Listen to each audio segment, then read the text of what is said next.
Bueno, gente, bien llegados y bien llegadas a Generación Millennial, la sección de Play Presta de la vuesa generación. Hoy vamos a hablar de Oliver y Benji.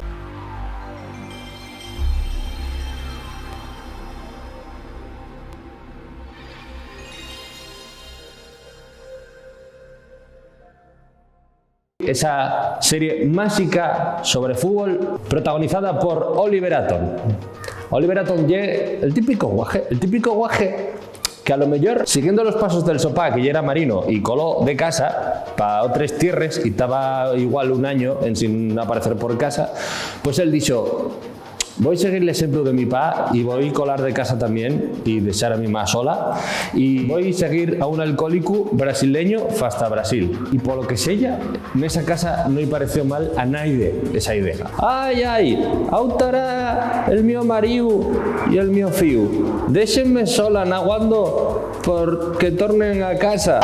Bueno, tampoco lleve para tanto. En realidad estoy mejor aquí tranquila que para tener baballos ocupando sitio, creo gochos. Uy, fice match, voy a pintar el morro. Este guaje tenía un enemigo declarado, que ya era Marlenders. Marlenders ya era un supervillano, ya era el más malo de todos porque trabajaba fuera de horas de colegio y jugaba al fútbol para tener una beca para pagarse los estudios porque la soma estaba enferma y los dos hermanos ya eran muy jóvenes. Entonces había que agarrar ahí manía. No tenía la decencia de desearse ganar, quería ganar los partidos, entonces había que odiarlo porque nosotros vamos con Oliver, no vos escabezáis. Pero contra todo pronóstico, Marlenders tenía un collazo. Nadie sabe por qué, pero lo tenía. Llamábase Dani Melo y no sabemos nada más de él, porque en esta vida, para triunfar y que sepan de ti, tienes que ser mala persona. Pero el nuestro héroe, Oliver, tenía también collacios, él sí que los merecía. El primero ya era Tom Baker, que ya era un chaval, un guaje, que su pa ya era artista, ya era de estos que va por ahí pintando gente y retratos y paisajes. Llevaba luz de un país a otro en sin que las autoridades dieran la alarma al defensor del menor.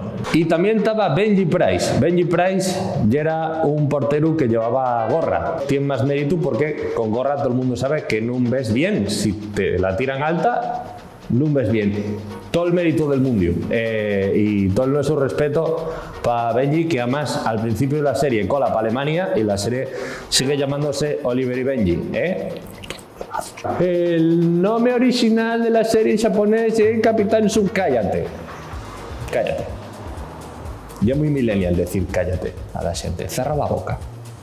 Marlenders no era el único villano de esta historia. También los gemelos Derrick, que hacían acrobacias como en plan el Circo del Sol, que a lo mejor estaban intentando llamar la atención porque tenían una infancia trágica, pero allí nadie hacía entrugues.